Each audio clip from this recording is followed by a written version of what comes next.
Bonjour à tous mes chers amis Sagittaires, j'espère que vous allez bien. Merci beaucoup de m'accueillir chez vous ou dans un autre endroit, peu importe. On se retrouve pour votre guidance pour l'équinoxe de ce printemps. Alors c'est une période là qui est très chargée. Là ici ce sont les énergies générales, les énergies côté pro. J'avais déjà posté les énergies sentimentales, mais il me semble que ça fait déjà un peu loin. On va voir en fait quels sont les messages qui sont délivrés ici par les cartes.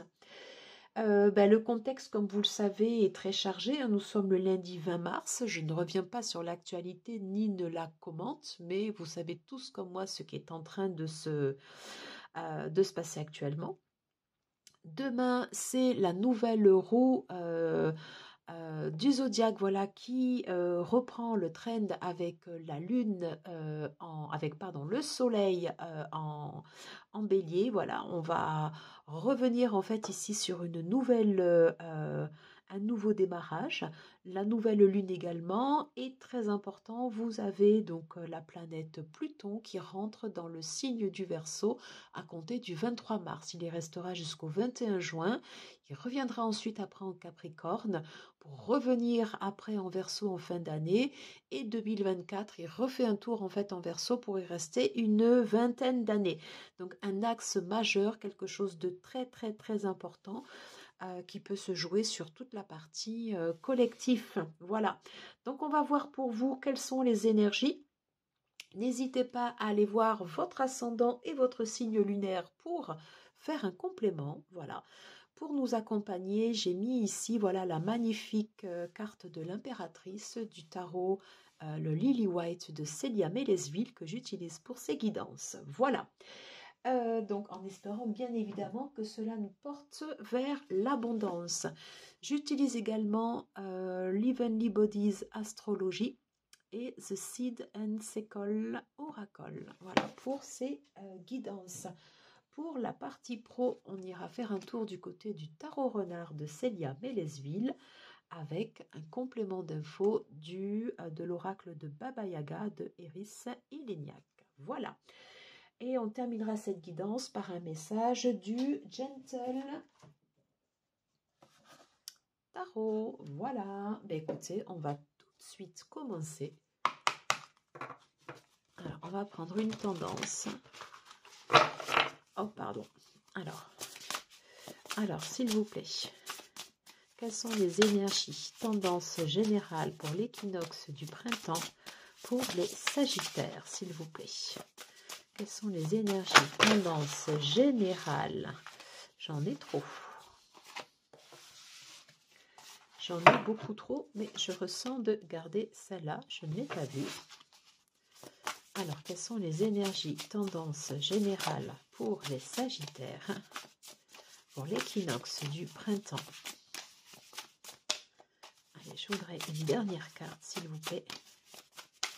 Quelles sont les tendances générales pour les Sagittaires pour cet équinoxe du printemps? Écoutez, je prends les trois. Le soleil, d'accord. Alors, on va aller chercher une ou deux cartes. Tendance générale pour les Sagittaires pour l'équinoxe du printemps, s'il vous plaît.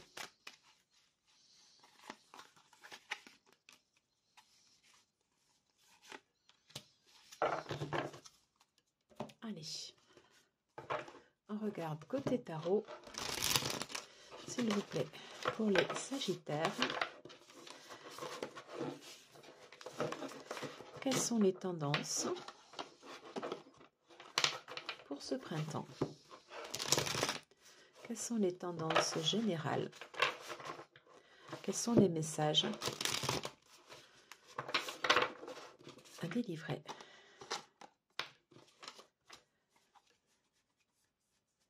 Allez, pour les Sagittaires, s'il vous plaît.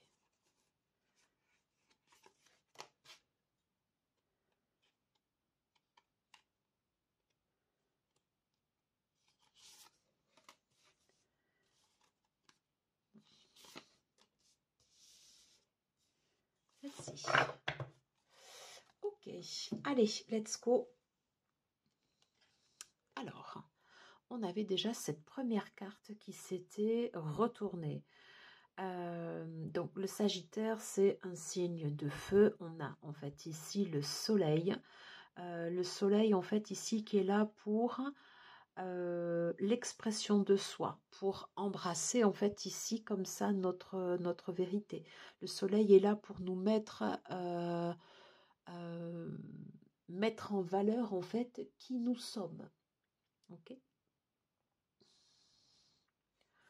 pour nous faire rayonner. Ça peut être également voilà, pour montrer à l'extérieur des faces cachées que nous avons à l'intérieur de nous. Hein, c'est le but également du soleil, d'aller apporter comme ça ce rayonnement. Alors, on va avoir un complément d'infos. Voilà. Ok. Ok, d'accord.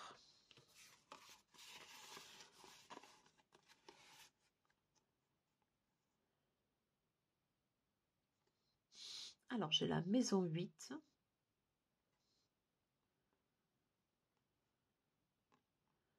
Et le signe de la balance. Ok. Alors, on peut parler en fait de transformation importante pour vous, mes chers amis Sagittaires, durant cette période en fait ici du printemps. Vous êtes toujours en fait ici dans cette quête, dans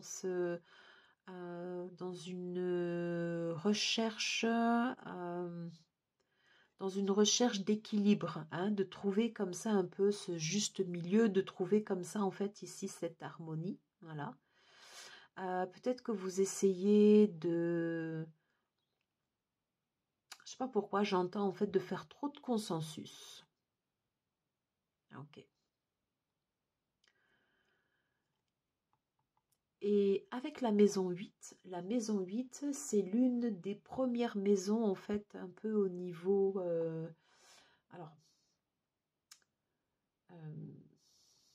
c'est l'une des premières maisons en fait qui va nous forcer comme ça à aller voir à l'intérieur de nous un peu comme ça toutes les parties qu'on n'a pas envie d'aller voir. Et c'est bien, voilà, ça, vous voyez, faire face comme ça à ses peurs. Faire face comme ça à ses peurs et faire face en fait ici à son héritage. Il y a des choses qui aujourd'hui ne sont pas mises en lumière et c'est pour ça qu'on a eu le soleil qui est venu comme ça. On vous demande peut-être d'arrêter, je ne sais pas, d'arrêter peut-être de faire des consensus et d'aller puiser au fond de vous. Alors c'est un travail de fond, hein, voilà. Il peut durer sur plusieurs saisons. En tout cas, il démarre maintenant. Si vous êtes concerné par cette guidance, il démarre maintenant. Il y a le fait de, voilà, d'aller chercher comme ça dans ces gènes. Moi, je sens en fait d'aller chercher de la ressource. Hein, peut-être de stopper comme ça un peu ces compromis et d'aller chercher de la ressource et de la faire ressortir à l'extérieur.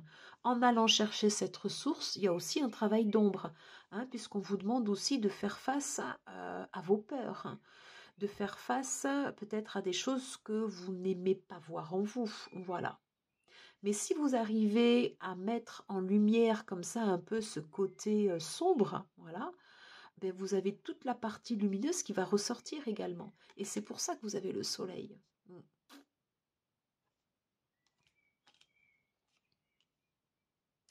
La maison 8, c'est une maison de transformation. C'est une maison en fait qui est exigeante. On parle de transformation individuelle.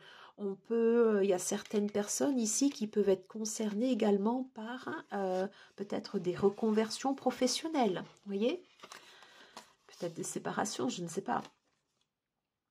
Mais il y a l'idée de montrer, de faire ressortir avec le soleil votre vrai moi, voilà, d'aller le chercher, voilà, et d'aller chercher comme ça cette partie d'héritage aussi, ouais. et d'une certaine façon de faire stop comme ça à cette espèce toujours de consensus. Non.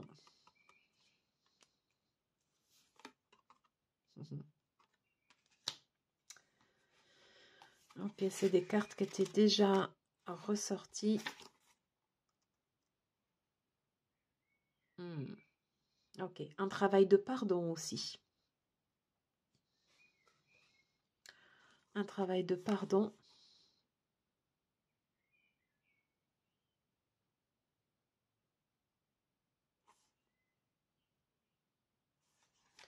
Ok, alors.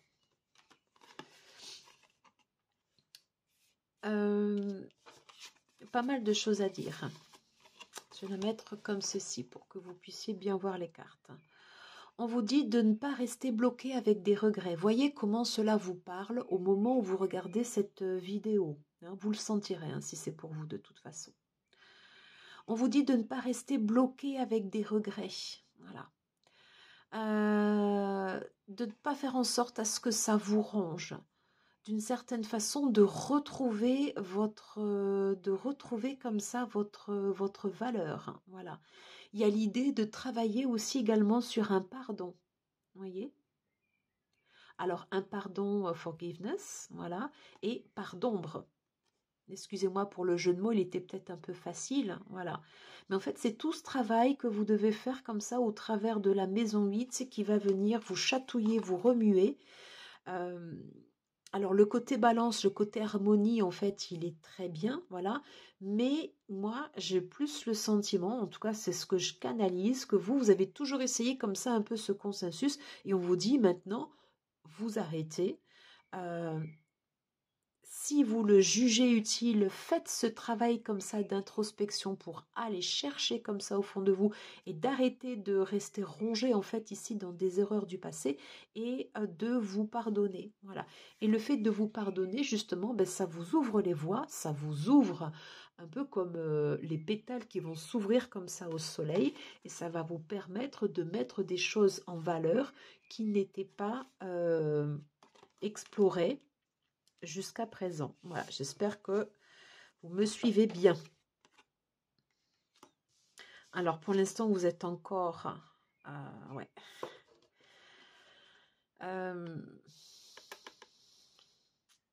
Pour l'instant, il y a encore des doutes. Je veux dire, tout ça, en fait, ça reste confus. Voilà, d'une certaine façon, voilà, c'est pas... Le chemin n'est pas encore tout à fait clair. Voilà. Et on vous dit que pour pouvoir vous élever et pour pouvoir faire ce travail d'introspection, ce travail de part d'ombre et ce travail de pardon, voilà, n'hésitez pas à vous faire aider. Voilà. N'hésitez pas à aller chercher des compétences. Vous avez des outils. Vous avez des outils en vous. Peut-être que vous pouvez les trouver également dans vos racines, mais vous n'êtes pas seul. Alors, vous faites partie intégrante de ce travail, mais vous pouvez aussi aller chercher de la ressource. Vous n'êtes pas seul.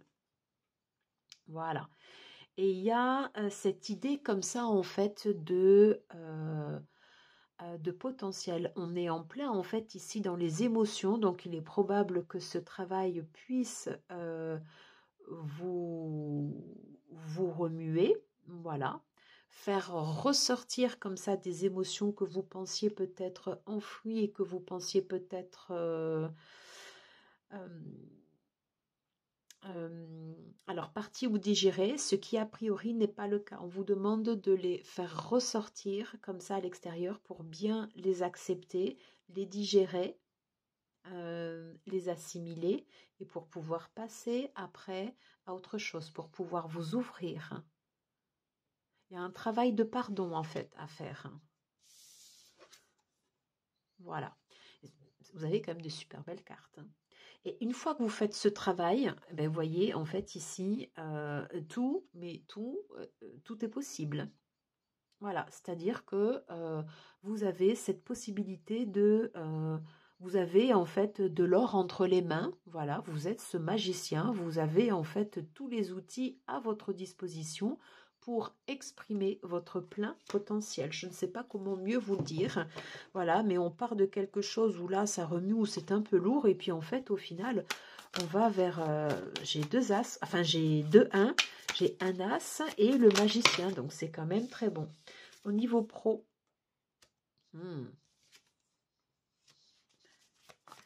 Alors, au niveau pro pour les Sagittaires, je les ai eus ensemble. Alors, quelles sont les tendances côté pro pour les Sagittaires pour cet équinoxe de printemps, s'il vous plaît? Une dernière carte, s'il vous plaît, pour les Sagittaires. Bon, alors en fait, du coup, j'en aurai plusieurs. Oui, j'en aurai vraiment plusieurs. Bien. Ok. Alors, on vous dit de faire équipe. Hein, c'est ce que je vous disais ici. Vous voyez, en fait, on est un peu sur les mêmes...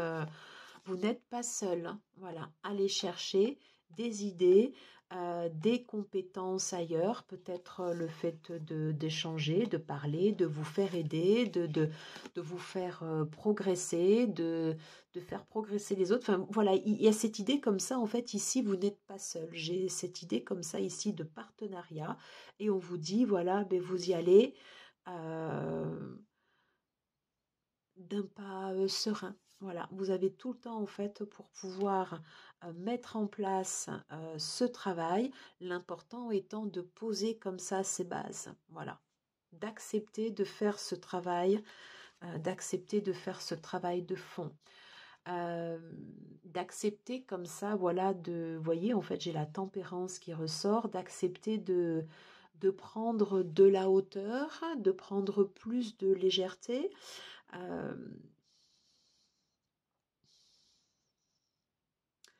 La carte de la reine d'épée, c'est également en fait quelqu'un qui a pu avoir en fait ici des souffrances, enfin qui a pu avoir des blessures, on en a tous eu, voilà. Mais il y a l'idée comme ça un peu de s'être peut-être un petit peu plus endurci, vous voyez. Et en fait, avec la tempérance, ben, ça va... Voilà, il y a l'idée, voilà, je sens de mettre plus de rondeur, hein, de mettre plus de liant, de garder comme ça un peu cette hauteur, mais voilà, de remettre en fait, voilà, quelque chose des énergies un peu plus douces, vous voyez.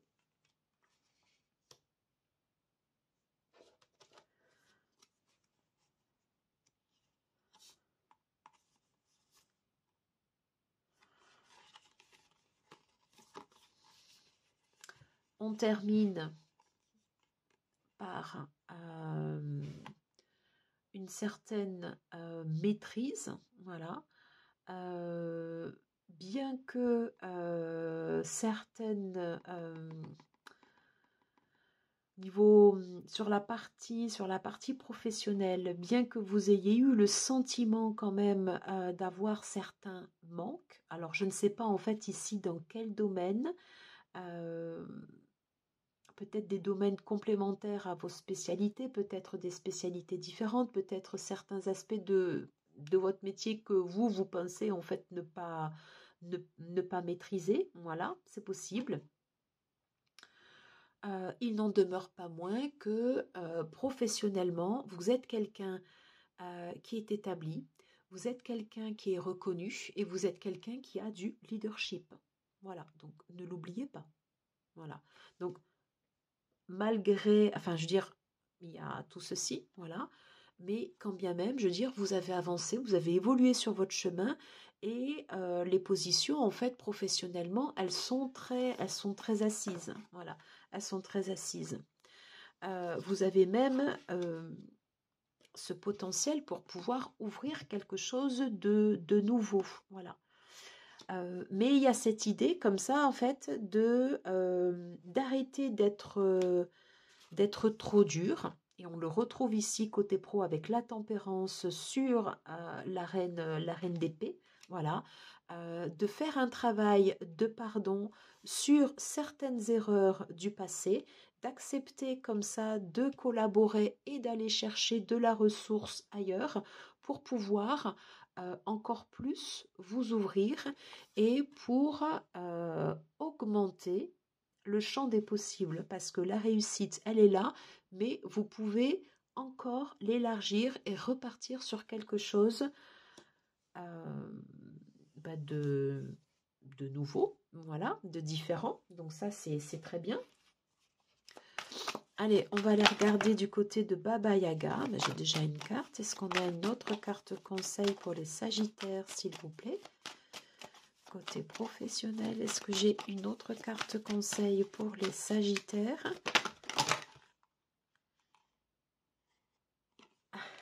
Ok.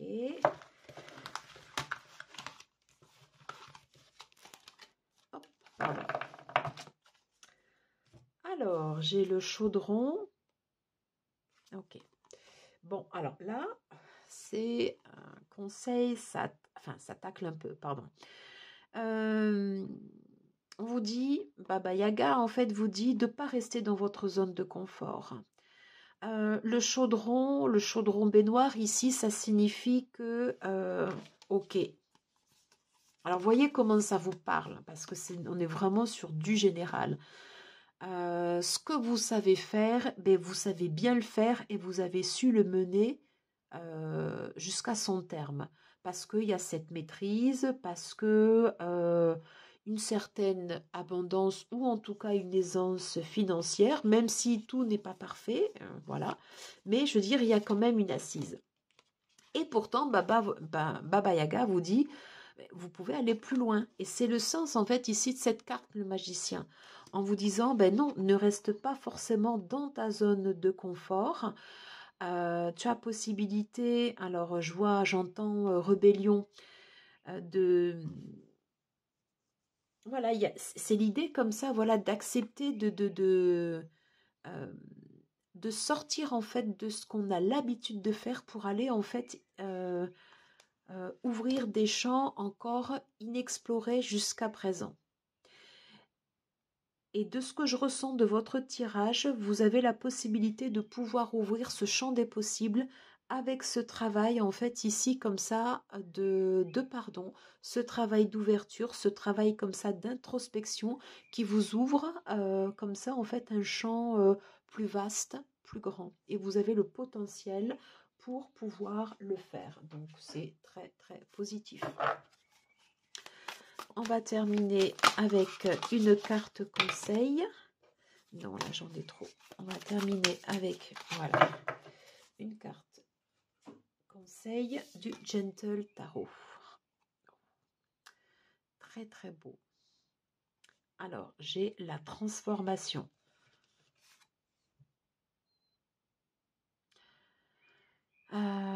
Alors, le scorpion est maître dans cette carte au même titre que sur la maison 8. Donc, il y a bien cette idée comme ça, en fait, vous voyez, de transformation qui ressort vraiment sur votre tirage.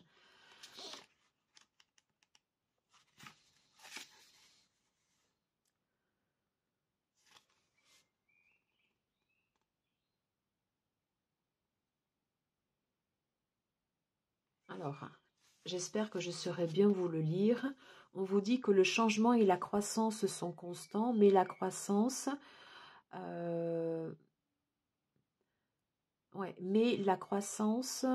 peut être atteinte en fait à sa forme pleine lorsqu'on le permet réellement. Parfois, cela signifie en fait d'embrasser des fins ou d'apprendre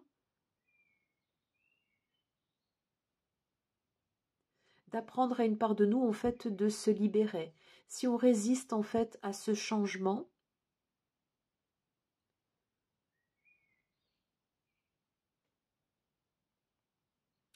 alors si on résiste en fait à ce changement, en fait, on n'aura pas suffisamment d'espace. On va rester dans un espace restreint. Je le ressens comme ça avec cette carte de Baba Yaga qui vous dit sortez de votre zone de confort.